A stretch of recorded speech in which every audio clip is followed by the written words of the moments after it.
laboratorio del Grupo de Terapia Génica del Instituto Aragonés de Ciencias de la Salud. No, muchas gracias a vosotros por visitarnos, un placer teneros aquí.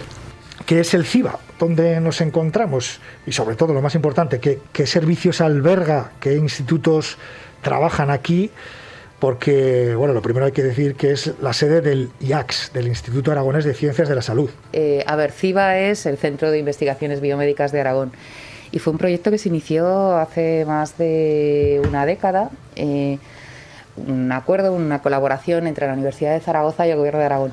Y básicamente el objetivo que viene cumpliendo desde entonces es tratar de proveer los medios más punteros para apoyar la investigación en ciencias biomédicas en nuestra comunidad. Sandra García, directora gerente del Instituto Aragonés de Ciencias de la Salud y experta en salud pública. Todos los grupos de nuestra comunidad que trabajan en ese ámbito pues acaban trabajando en el CIBA. Algunos están alojados aquí, pertenecen a distintas instituciones. Hay, por supuesto, claro, muchos grupos del IACS, hay muchos grupos del Instituto de Investigación Sanitaria de Aragón, que trabajan a caballo entre los dos hospitales grandes de Zaragoza y el CIBA.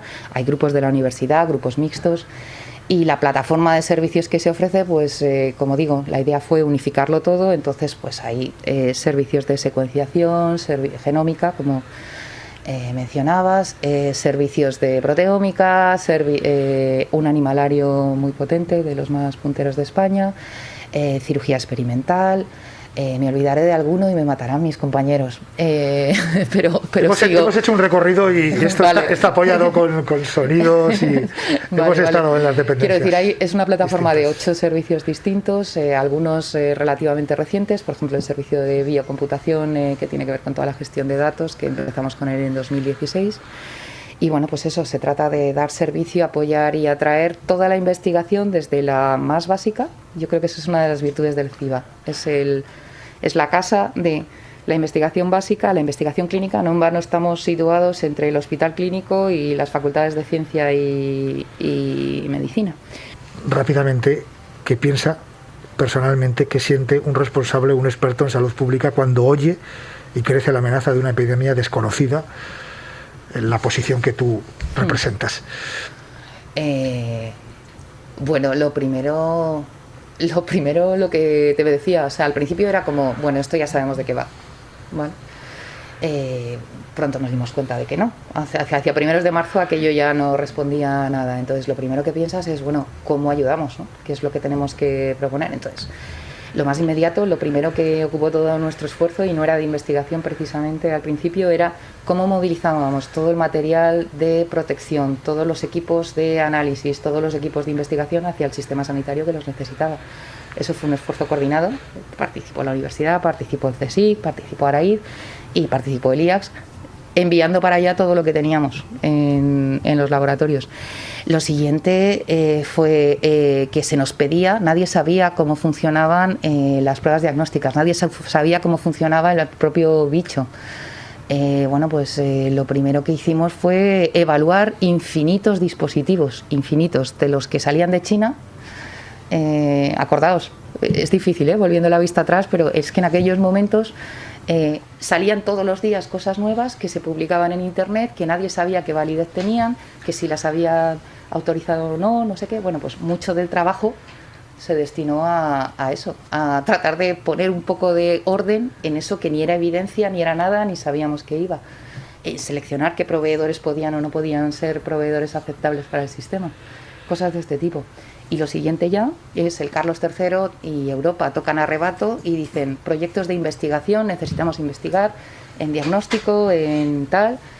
Y ahí efectivamente la reacción fue, bueno, los proyectos estaban listos y presentados en 15 días.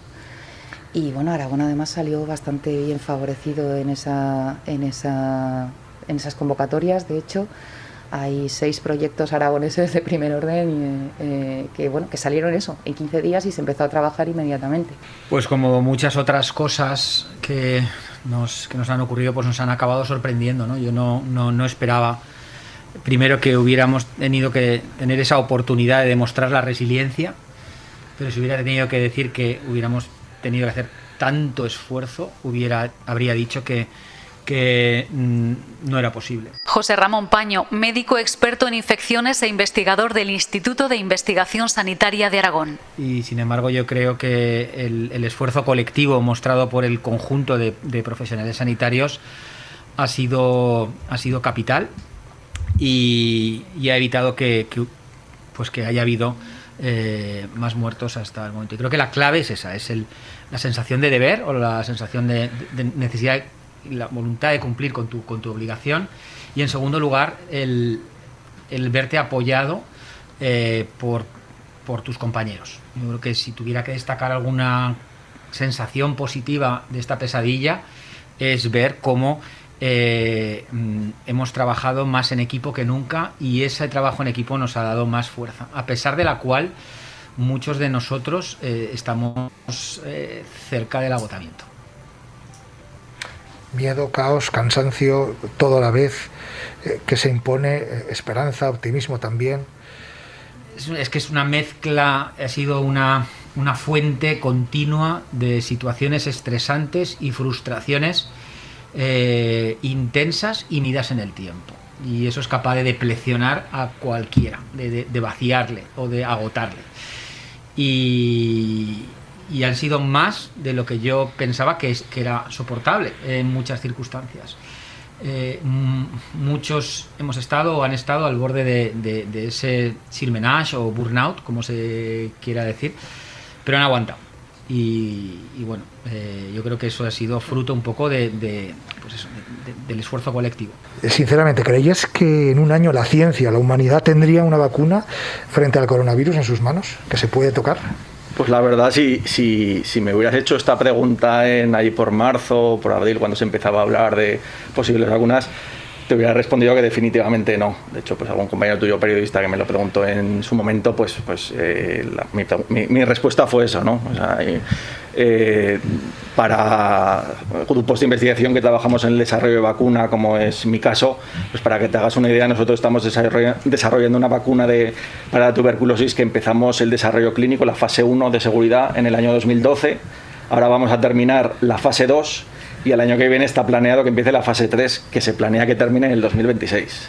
Entonces estamos hablando que todo este periodo de tiempo, todas estas fases y lo más importante, sin disminuir la seguridad de los productos que van a llegar a la población, digamos, se ha desarrollado pues en apenas unos meses, en menos de un año, ¿no? Entonces yo creo que esto ha sido un hito no solo de la historia de la vacunología, sino de la historia de la ciencia, diría, ¿no? Nacho Aguiló, bioquímico de la Universidad de Zaragoza, inmunólogo y experto en vacunas. Una mezcla pues de colaboración, competición entre distintas instituciones públicas, privadas a nivel mundial, por supuesto un acceso ilimitado a fondos, pero también todas las facilidades burocráticas, logísticas, bueno, pero que al final ha conseguido que empiecen a aparecer vacunas, digamos, y que estemos, diría, pues viendo la luz al final del túnel, pero diría que en la mitad del camino, ¿no? Que ahora ya queda la nada más y nada menos difícil tarea de llevar esas vacunas pues a la población, ¿no? Y además estamos hablando de vacunas que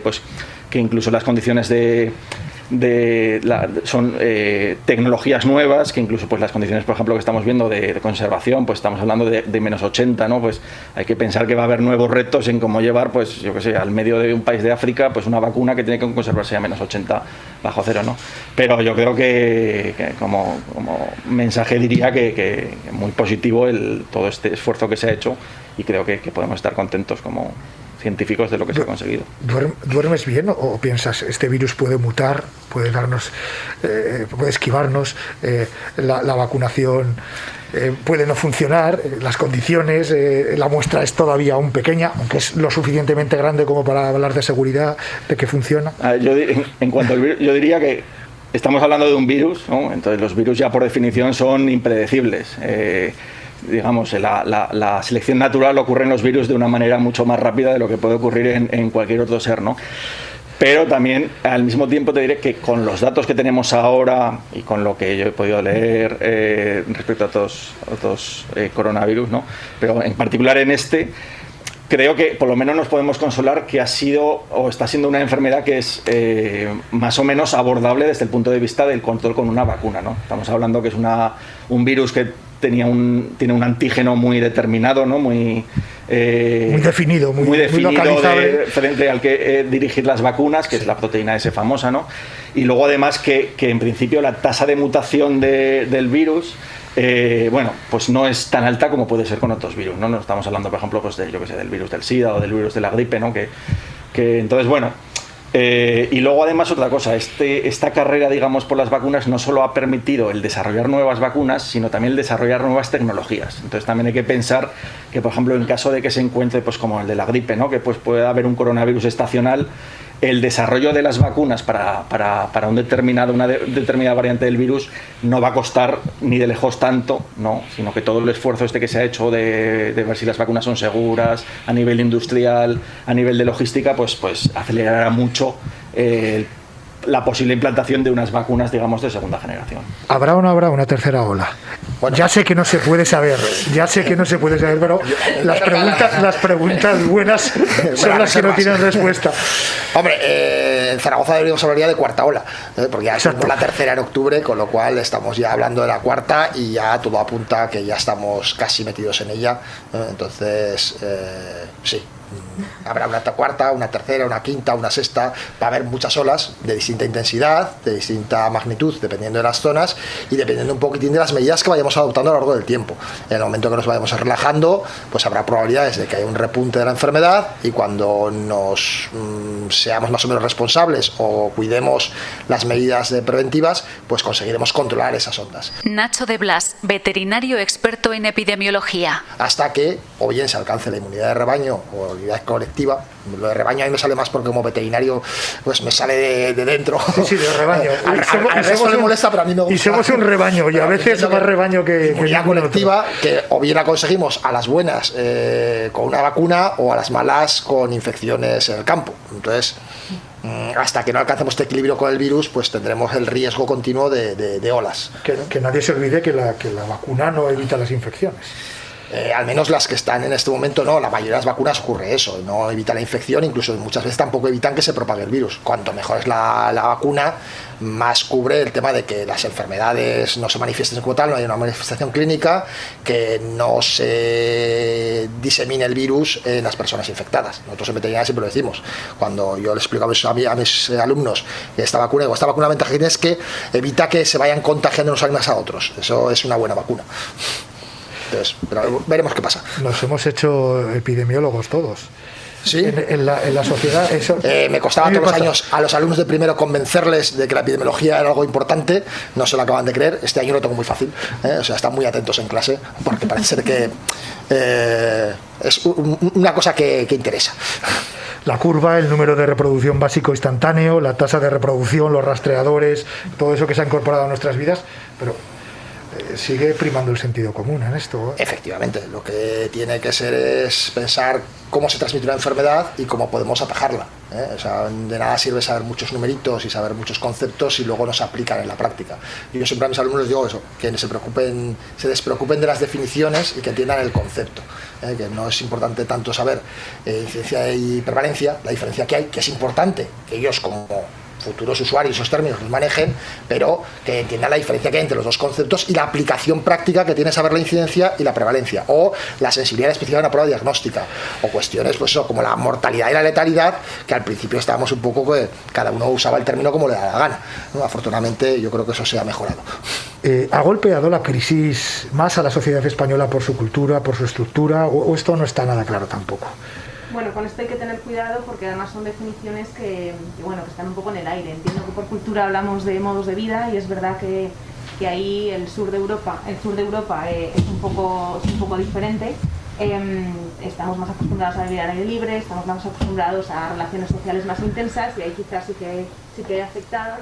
Por estructura, entiendo que hablamos, por ejemplo, de estructura de edad, que es verdad que España, por ejemplo, tiene una estructura especialmente envejecida, que es uno de los factores que sí que afecta a la hora de que el virus pues tenga más o menos importancia en cada una de las personas. María Zúñiga, geógrafa, investigadora del Instituto Universitario de Ciencias Ambientales de Aragón. Entonces, bueno, hay determinados aspectos que podrían apuntar por allí, pero también hay que tener en cuenta que los datos habitualmente que se manejan en prensa o que estamos viendo no siempre están controlando factores de confusión como sexo y edad. Entonces estamos comparando sociedades que tienen estructuras efectivamente diferentes y quizá hubiera que tenerlo en cuenta. También es verdad que, por ejemplo, España tiene un sistema territorial de ciudades concentradas, con un mayor nivel de densidad de población que en otros espacios de Europa o incluso Estados Unidos o otros espacios que podamos tener de referencia, y ahí sí que se ve que también puede afectar. ¿Qué te ha parecido la gestión de la crisis? Así, tal cual. Sí. Bueno, pues yo creo que en la primera ola, en el primer momento, sí que se ha intentado sobrevivir de la mejor manera posible. El sistema lo ha resistido pues como ha podido, con apoyo a nivel personal de todo el sistema y de todo lo que rodea. Ha habido cosas que se han hecho bien, ha habido cosas que se han hecho mal. Yo he echado en falta algunas de esas cosas, pues más escucha a todas las partes, algo más de consenso. Quizá esa gestión podría haber estado apoyada por esto. Hay un elemento que a mí como geógrafa me parece fundamental, que es los mapas. Hay determinadas, ahora estamos hartos de ver mapas, yo estoy con Nacho, que ahora estoy muy contenta porque ya no tengo que explicar lo importante que es un mapa. Hay determinadas incógnitas de este virus que tienen una componente espacial, el dónde es importante, y creo que eso en gestión se debería haber utilizado un poco más. Sandra, ¿se ha consultado lo suficiente a los científicos? ¿Se ha hablado con la ciencia todo o estamos ya en debates recurrentes, o no puede gobernar tampoco la ciencia? A ver, ¿cuál de las tres frases de ancla que me ofreces cojo? Yo creo que es evidente que la ciencia no puede gobernar y ni puede ni quiere, entiendo. Por lo menos la parte más sensata de la ciencia, ¿no? Quiero decir, hemos asistido a un proceso de ciencia en acción. Quiero decir, las opiniones en el primer momento eran muchísimo más numerosas que la evidencia, que la ciencia, ¿vale? Había un montón de gente opinando. Eso es cierto, ¿vale? Tampoco el sistema de salud. Mucha gente, pero no en la calle solo. No, me refiero en los foros, quiero decir, los medios habéis sido un foro completamente abierto a las opiniones de los científicos, ¿no? Y yo entiendo, además, también se daba un fenómeno que yo creo que lo hemos vivido todos, que todos teníamos muchísimas ganas de ayudar y contribuir, ¿no? Y entonces, desde la buena intención, esta es mi percepción, todo el mundo tenía una opinión que dar. Bueno, pues en aquel momento lo que sucedía es que nadie teníamos evidencia sobre la que trabajar, y se trabajaba sobre sentido común y sobre lo que se iba aquilatando como la mejor evidencia. Eso ha hecho, por ejemplo, que decisiones que se tomaron al principio, con lo que luego hemos sabido, pues probablemente hubiéramos tomado otras, que entonces no había ningún motivo para tomar otras, ¿no? Entonces, este proceso, esta evolución, yo creo que también como sociedad creo que la vamos asimilando, es mi sensación, por lo menos. Quiero decir, ahora ya nos hemos dado cuenta que lo que estábamos viendo, que los científicos no es que trabajemos muy mal, ¿no? Había una frase de un programa que a mí me gusta, que decía: científicos, poneros ya a trabajar, pero ¿qué hacéis, no? Parecía que es que, en fin, bueno, pues la ciencia es incertidumbre, la ciencia es contradicción, la ciencia es verificación, tiene sus plazos, y hasta que no sabemos algo no podemos opinar. Entonces, gestión. Se ha gestionado con la mejor evidencia que había en cada momento. A mí me consta personalmente que se ha tratado de buscar todo el rato la mejor evidencia que había en cada momento. Claro, los propios científicos estábamos debatiendo por dónde iba la cosa. Imaginaos que quien hubiera tenido que tomar las decisiones hubiera sido los científicos de una parte del debate o los de la otra. No tiene ningún sentido. Como ciudadana no es lo que yo desearía tampoco. Y luego ha habido muchos aspectos que conciliar en esta gestión, ¿no? Y bueno, insuficiencias que cubrir. Entonces, que se podría. Yo lo que espero es que creo que hemos aprendido mucho. Creo que también empezamos a ver dónde están los límites. Creo que también hemos abusado del voluntarismo y de las ganas de cooperar de todo el mundo. Para mí es muy evidente con los profesionales asistenciales. Quiero decir, no les podemos, lo que en un primer momento fueron capaces de hacer, no podemos pedir que lo sigan haciendo todo el rato, ¿no? Entonces, bueno, ahí hay un montón de lecciones para la gestión que yo creo que están siendo incorporadas además de manera activa. No sé cómo de transparente resulte para todos nosotros como sociedad, pero el esfuerzo está puesto, ¿eh? José Ramón, por ejemplo, el debate de salud o economía, como lo ves es cuando ves esto los medios, y te ha dado tiempo de ir a comprar el pan, ¿no? Cuando la gente opina ahí sin saber, ¿no? Y bueno, es que esta sanidad, ¿qué piensas? Pues que es un ejemplo más de uno de los problemas que ha habido, ¿no? Y es intentar dualizar o dicotomizar nuestra realidad. Y no es así. No hay que elegir entre economía o salud, sino que para poder tener, para que la economía no sufra, es necesario que haya una seguridad en la población, que la salud de la población no esté en un riesgo inminente, y eso es muy importante. Y hay que tenerlo claro a la hora de tomar decisiones, y creo que esta crisis, este problema ha puesto de manifiesto que nuestro modelo de sociedad o modelo de Estado es frágil, o que es vulnerable, mejor dicho, y que no hemos sido capaces de defendernos de la mejor manera posible ante una amenaza biológica como ha sido esta. Nos ha costado... No tendríamos que haber llegado hasta aquí. Probablemente podríamos haber llegado con menos peaje.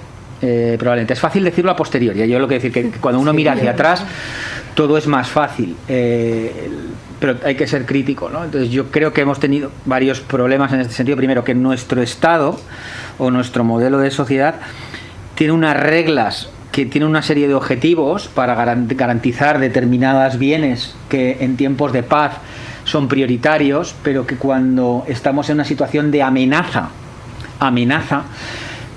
tiene que ser más flexible desde mi punto de vista. Creo que ese es uno de los problemas.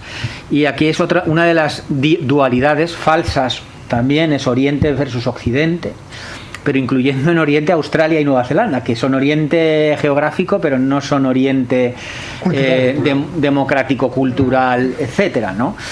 Entonces, yo creo que eso es importante, porque creo que es el momento de ser humildes, en el sentido de decir, otro de los fallos que hemos tenido es que hemos intentado explicar determinados aspectos o determinados fenómenos, creer que entendíamos las cosas. Y a mí lo que más me ha enseñado esto es que cuando hable hoy tengo que estar dispuesto a comerme mis palabras. Totalmente de acuerdo.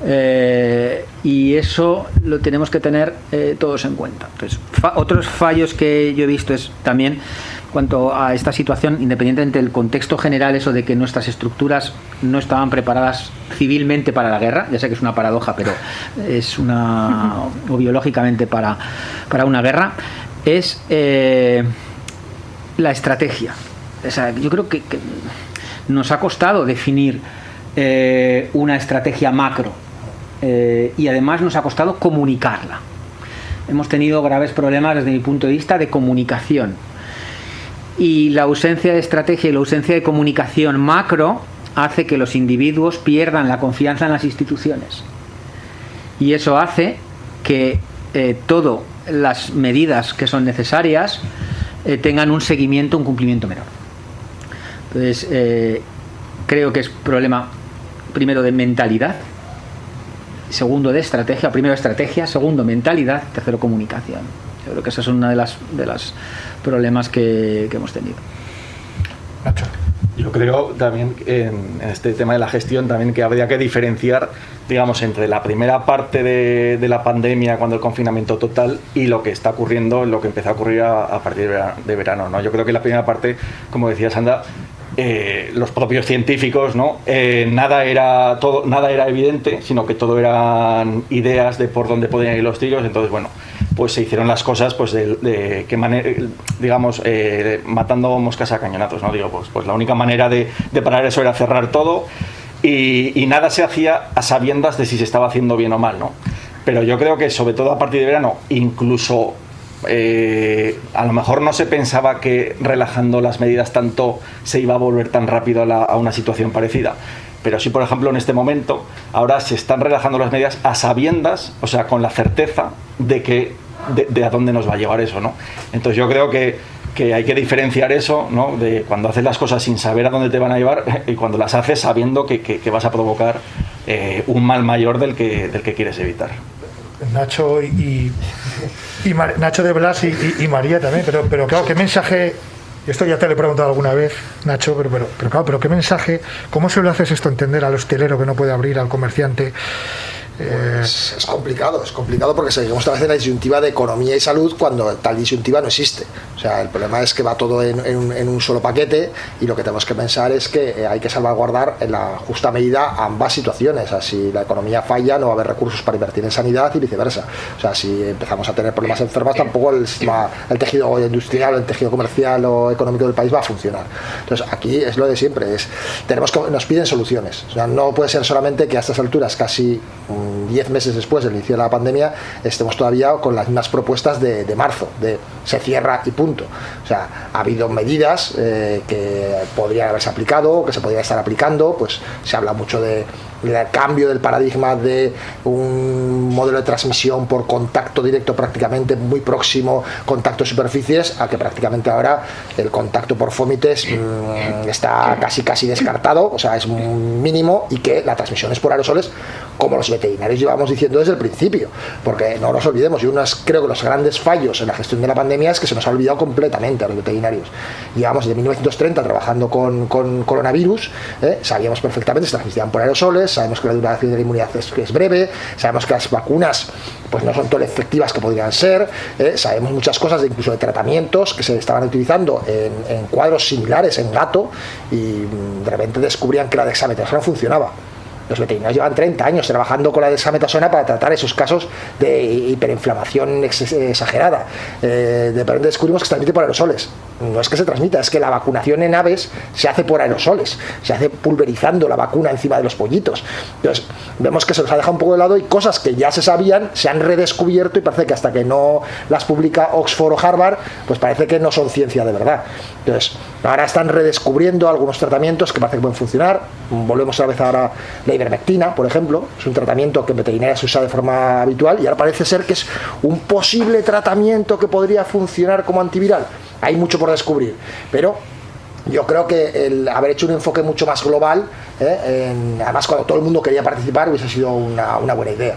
¿La ciencia ha colaborado bien? Yo discrepo. Yo también. Con algunas de las cuestiones. En primer lugar, que no se ha ignorado a los veterinarios, una prueba de ello es que Nacho está aquí. Pero me ha costado. Llegar hasta aquí. En segundo lugar, que el tema de los aerosoles y las gotículas, otras esas dualidades que han dificultado el trabajo, yo creo que los aerosoles pueden explicar parte de la transmisión. Pero cuando en los hogares la tasa de ataque, el porcentaje de convivientes en el hogar que se infectan es el 16%, es muy difícil de decir que el aerosol es el mecanismo fundamental de transmisión, porque si el aerosol fuera el mecanismo de transmisión, esa tasa sería muchísimo más alta. Que hipótesis plausibles in vitro, in vivo y en modelos animales hay muchas, pero tenemos que demostrarlas en personas. No podemos ponernos a utilizar ivermectina a las dosis a las que teóricamente inhibe la concentración del virus. Y hay 37 ensayos clínicos en este momento con ivermectina. Entonces, para mí es una prueba de que no se ha ignorado a los veterinarios. Ivermectina, que es un fármaco que también usamos en medicina humana para tratar determinadas parasitosis. Entonces, lo que pasa es que todo el mundo, como ha dicho muy bien Sandra, cree que tiene la solución a este problema, que tiene parte de la solución, es parte del bien, o sea, de las ganas de ayudar, pero todo tiene que seguir sus mecanismos y todo tiene que ser contrastado. Es verdad que hay una máxima en estas situaciones de epidemia y de salud pública, es que no debes esperar a tomar decisiones hasta seguro. Y creo que es parte de lo que se ha venido haciendo y lo que nos obliga a la humildad que tú reclamabas, que es que te tienes que comer decisiones que tomaste porque en su momento eran las que podías tomar. Es una regla de oro, porque si no pierdes oportunidades. Sí, estamos de acuerdo en eso. De hecho, en medicina preventiva siempre, nosotros esa actuación que hacemos siempre, se te toman muy rápido, son medidas drásticas ante la mínima sospecha, y las retiradas medidas esperamos a tener mucha certeza de que el problema se ha solucionado. Entiendo que en un contexto de sociedad humana es más difícil porque hay muchas implicaciones. Nacho, pero yo me acuerdo de ti haciendo este tipo de afirmaciones. Estaba también José Ramón en el mismo comité de expertos expertos, ¿vale? Reafirmándonos una vez más en que estas conversaciones las llevamos teniendo desde el mes de marzo. Sí. De hecho, estuvimos juntos. En la Consejería de Sanidad. Sí. Bueno, pues... De hecho, me acuerdo que yo propuse el uso de los... Yo no lo iba a decir. Muestras en pool, y me dices, hombre, esto no y tal. Y de hecho se están utilizando muestras en pool en determinados contextos, pero yo lo dije en su momento y eso fue una reunión en marzo. O sea, yo estoy intentando, he discrepado con Nacho, pero creo que tiene parte de razón. Sí, yo discrepo. Por supuesto. O sea, yo discrepo conmigo mismo a veces. Y creo que esa discrepancia, tesis, antítesis, síntesis, ayuda un poco a avanzar a todos, ¿no? Y yo creo que es parte de... Yo he colaborado con científicos de disciplinas con las que antes no había colaborado, he aprendido un montón. Y incluso de las discrepancias he cambiado mi opinión durante el curso de la epidemia. Por ejemplo, el uso de corticoides en la gripe grave es perjudicial o no se ha demostrado beneficioso. Entonces era el modelo que teníamos nosotros más sencillo, ¿no? Pero he cambiado de opinión. Yo también he cambiado de opinión de cosas. A ver, el tema de veterinaria, por ejemplo, yo en Aragón hemos tenido la suerte que hemos sido valorados los veterinarios. De hecho, el director general de Salud Pública es veterinario, con lo cual estamos representados, pero me refiero a nivel nacional. Quizás el papel de veterinarios ha sido bastante... Ha funcionado un poco... Bueno, me han llamado en Asturias, o sea, me refiero, pero son 4 o 5 sitios donde han valorado a los veterinarios. Yo creo que un problema, Sandra, que tenemos como sociedad es que la gente cree que la ciencia son certezas. Y no son certezas. Y esto es lo que ha pasado. No sé, si quieres ir por aquí, Sandra, o por lo que ibas a comentar, ¿no? Pero creo que esto es claro, que tenemos que trabajar en condiciones normales por la ciencia, por la divulgación científica, porque también quería poner sobre la mesa eso. ¿Os da rabia que ahora todos miremos a los científicos? Cuando hace un año, ¿cuántas entrevistas has dado? Diste en 2019 y ¿cuántas has dado en 2020, José Ramón? Nacho de Blas, que sois un poco más los más mediáticos, Sandra, por supuesto, también, María, Nacho. ¿No os da un poco esto de rabia eso? ¿No deberíamos de trabajar en decirle a la gente cómo funciona de verdad la naturaleza, el mundo, el conocimiento? Quizás no hay interés. Quizás no hay tanto interés ahora porque estamos ante un problema y sí que interesa por conocer la solución del problema, pero en el momento que los problemas desaparecen, la ciencia como tal, básica, o la ciencia aplicada, como que no tiene demasiado interés para la población en general. Entonces, por mucho que nos esforcemos en sacar la cabecita a los medios, es complicado. Ahora hemos tenido una oportunidad y parece ser que tenemos una cierta trascendencia, una cierta influencia en la sociedad, pero hasta ahora se nos ninguneaba bastante. Nacho, 25 años con una vacuna frente a la tuberculosis, eso clama al cielo, aunque no sea muy científico decirlo. Bueno, sí, aquí la verdad que se ha demostrado que al final, es decir, obviamente el tiempo es importante y el tiempo no se puede comprar, es decir, también el que un ensayo clínico dure más o dure menos depende de la enfermedad que se quiere. No se pueden comparar los tiempos, ¿no? Pero sí que lleváis un poquito más de tiempo. Pero sí, de hecho, en el caso particular de la tuberculosis. Pero no por vosotros, pero por los recursos. Yo me refería a los recursos, ¿no? O sea, si se hubieran puesto todos estos recursos sobre la mesa, o si se hubiera trabajado frente al cambio climático, que eso a lo mejor no toca tanto ahora, antes, ¿no? O en la prevención, sí que toca ahora, ¿eh? Toca bien, toca bien de centro y de fondo. Toca en otro apartado de este programa. Relacionado con las nuevas enfermedades, relacionada con las zonas. No, es el origen, es el origen. Esto importa mucho lo que acabas de decir, porque una de las causas de escepticismo vacunal en la población es la diferencia entre los tiempos que le está costando a Nacho desarrollar una vacuna y lo que ha costado esta. Y entonces es muy importante que la población entienda que el esfuerzo colectivo que se ha hecho, público, privado, pacientes, voluntarios, agencias de regulación, ha sido sin merma, sin menoscabo de lo que es la seguridad. Y que la velocidad a la que ha ocurrido esto ha sido porque hay un interés mundial, hay una pandemia de interés, por decirlo de alguna manera, en que esto salga cuanto antes y mejor. Y esto lo que para mí debería ser un estímulo, es decir, somos capaces, ¿no? Sí. Y esto pone de manifiesto de lo que somos capaces cuando nos ponemos. Eso es verdad, y yo también apelo a vuestras opiniones. Yo creo que efectivamente ha tenido este efecto punch, ¿vale? Nos hemos acelerado en todo ha funcionado de la mejor manera posible, o parece que está funcionando de la mejor manera posible, a ritmos acelerados. Pero a mí me interesa que la ciencia sea mediática y sea divulgativa.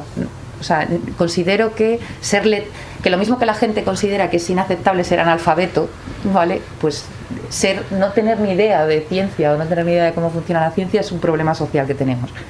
En eso estoy de acuerdo. pero yo no creo que sea particularmente beneficioso que la ciencia trabaje con este foco mediático, con esta sensación de que las soluciones están ahí, con esta presión que hace que también haya más ansiedad por enseñar inmediatamente resultados, ¿no? Y haga contradecirse. Entonces, sinceramente, o sea, vamos, yo solo tengo que pensar en los propios resultados de nuestro centro. O sea, nosotros la atracción de fondos y la capacidad de desarrollo de proyectos de este año quintuplica la del año pasado, ¿vale? Se ha puesto encima de la mesa una cantidad de recursos que, bueno, pues podemos considerar que eran necesarios y tal. Pero es como lo del reporte día a día, ¿vale? Es como si la ciencia y la lógica epidemiológica y tal se hubiera convertido en el fútbol. Sí. A mí me gusta el baloncesto, también he de decirlo, ¿vale? Pero quiero decir, pues eso, minuto y resultado, y es una dinámica bastante nociva. Sí, yo al hilo de lo que dices, ha habido una palabra que también me gusta, que escucho últimamente, que es la de infodemia. Sí. ¿Sabes? Que es que ha sido, y en el caso particular, por ejemplo, de los ensayos clínicos, nosotros que estamos, pues bueno, familiarizados de cómo funciona un ensayo clínico. Entonces, a mí cuando creo recordar que era la vacuna de Oxford, que apareció un caso de una inflamación de nervios, bueno, un caso secundario, ¿no? Pues me llamó al segundo un periodista, ¿no? Y era como, digo, esto es no, como la narración de un ensayo clínico en tiempo real. Es una pandemia en directo.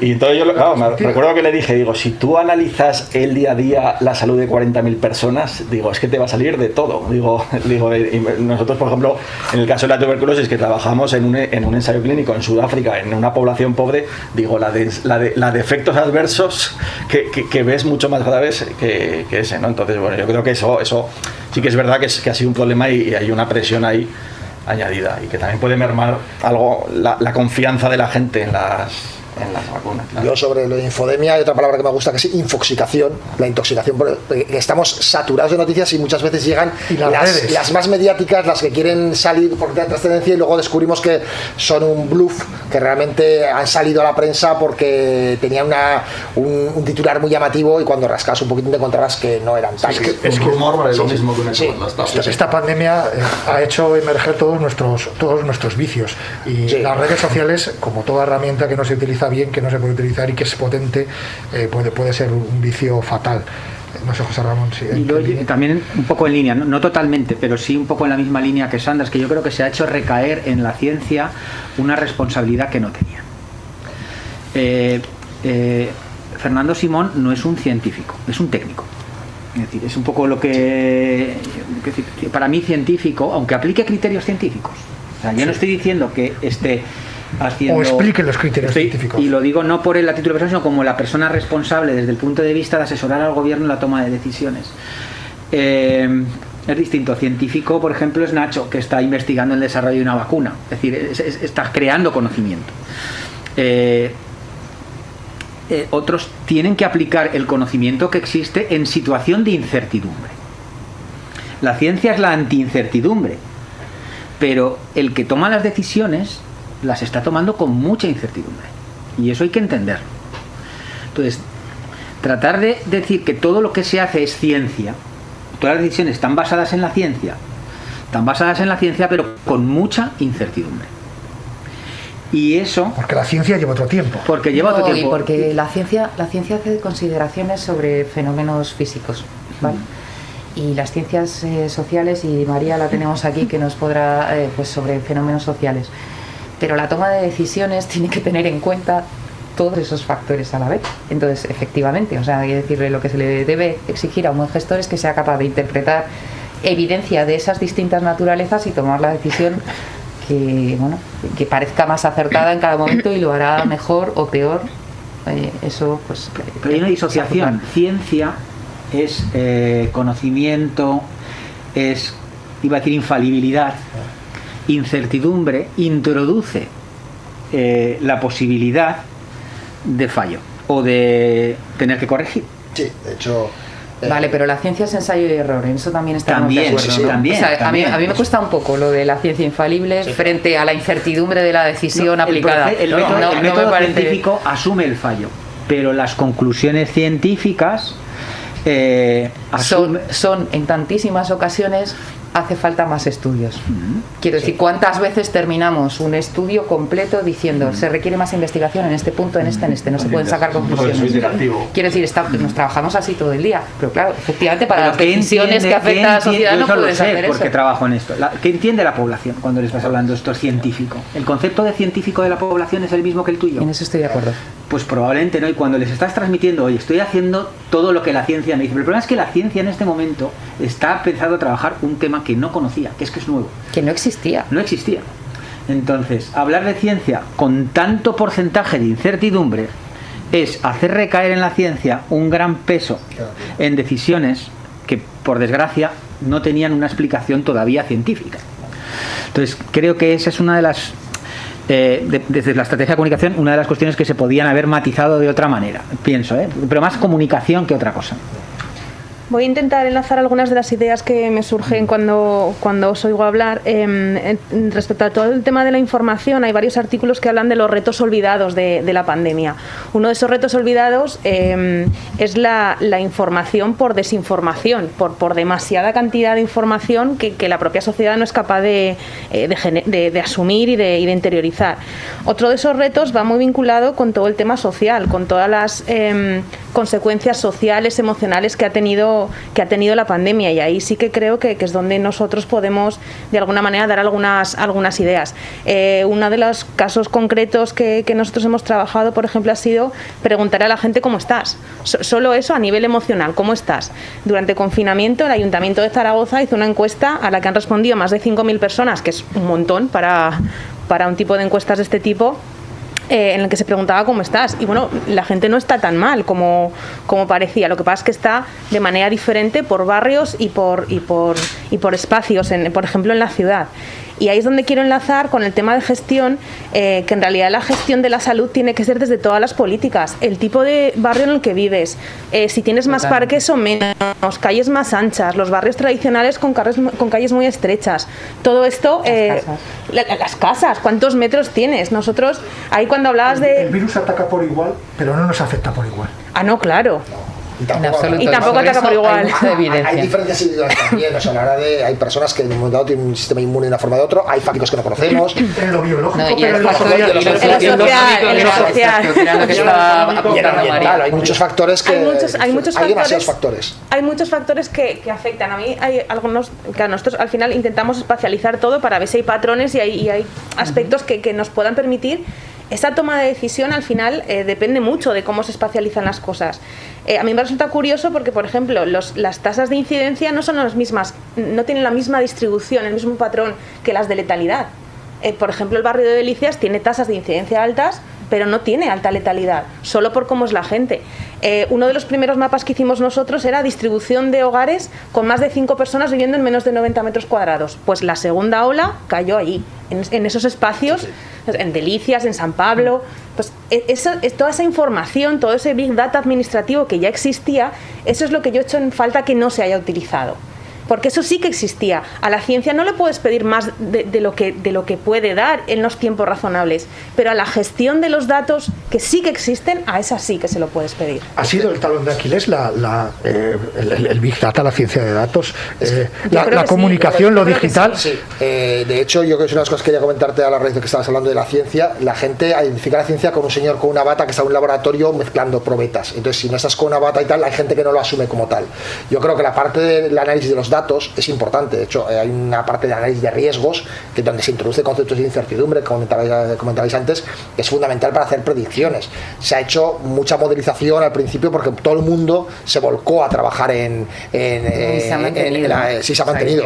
Pero se volcó mucha gente y se han mantenido la página de transparencia. Ya, sí, pero el problema que hay, es genial. O sea, la página de transparencia de Aragón y es una de las que presumo. Pero es en un campo de comunicación, ¿no? En transparencia nos referimos no solamente transparencia, están poniendo los datos de forma que sean fácilmente visualizables y que te puedas descargar, y que es la gran ventaja. Ha habido muchos analistas de datos que, basándose en esa transparencia a la hora de dar información, gente que era completamente ajena al mundo de la ciencia, está publicando continuamente en las redes sociales muy buenos análisis de datos, gente que ni siquiera es de la disciplina científica, y está sacando datos, consolidando. Hay una participación ciudadana, hay un interés precisamente en esta parte de análisis de datos, que es una parte científica al fin y al cabo. Entonces, ¿qué ha fallado? pues hallado que es un virus complicado. ¿Qué ha fallado dónde, Marcos? Exactamente. En la parte, ¿qué es lo que más ha fallado en la ciencia de datos, ¿no? O en la comunicación o en la tecnología. Parece ser que todo lo que no sale en prensa no sucede. Claro. ¿Vale? Entonces yo esta cautela la introduciría. Porque que se viene manejando datos, se vienen analizando datos, se viene trabajando con compañeros de la universidad, del BIF y tal, no sé qué, haciendo modelos. Bueno, dentro de nuestros propios institutos hay unidades enteras especializadas en ese análisis de datos. Y que se trabaja con datos a diario, es que es con lo único que se trabaja, para entendernos, ¿vale? Entonces, bueno, ha habido mucho debate sobre la calidad de los datos. Bueno, pues sinceramente, todo es perfectible, o sea, todo es susceptible de mejorar, todo es susceptible de hacerlo más riguroso.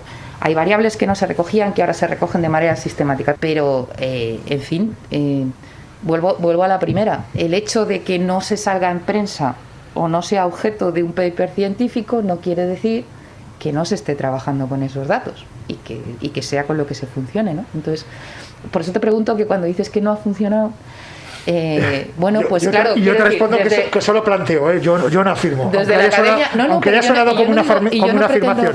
Yo no pretendo decir que todo ha funcionado, ¿vale? O sea, no, yo creo que en eso estaréis de acuerdo conmigo. No, quizás el problema sea un problema de homogeneidad de datos. O sea, porque hay datos de muy buena calidad, hay comunidades que han ofrecido datos de muy buena calidad. Yo creo que Aragón puede sacar pecho de que ha sido los que primero sacaron datos y los publicaron y estaban disponibles, y no son homogéneos con los que han publicado otras que usan distintos rangos. O sea, cosas tan sencillas como puede ser los rangos de edad que se manejan son diferentes entre distintas comunidades autónomas. Publican cada 10 años, cada 15 años. O sea, entonces eso hace difícil homogeneizar los estudios de forma global. Se nos va acabando el tiempo. Y una última ronda rápida. Esto es un reto global, que Sandra lo introducía con muy buen criterio y hablaremos de ello. Es un reto global, pero no sé si tenemos de momento una solución global.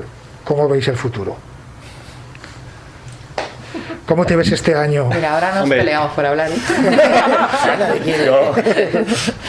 El futuro, a ver, no sé, de formación profesional, pero el futuro lo veo en las vacunas. O sea, yo la única, creo que hay bastante consenso que si se tiene que volver a algo parecido a la normalidad anterior a la pandemia será a través de una vacuna, no a través de un tratamiento. Claro, el que llegue más pronto o más tarde a toda la población, pues indicará cómo de doloroso va a ser el camino que nos queda recorrer hasta que esas vacunas estén en tal. Entonces, bueno, ¿cómo veo este año? Pues creo que no va a ser muy diferente de cómo la gente tiene mucha esperanza, ¿no? Que acabe el 2020 y que empiece el 2021, ¿no? Yo creo que este 2021 que empieza ahora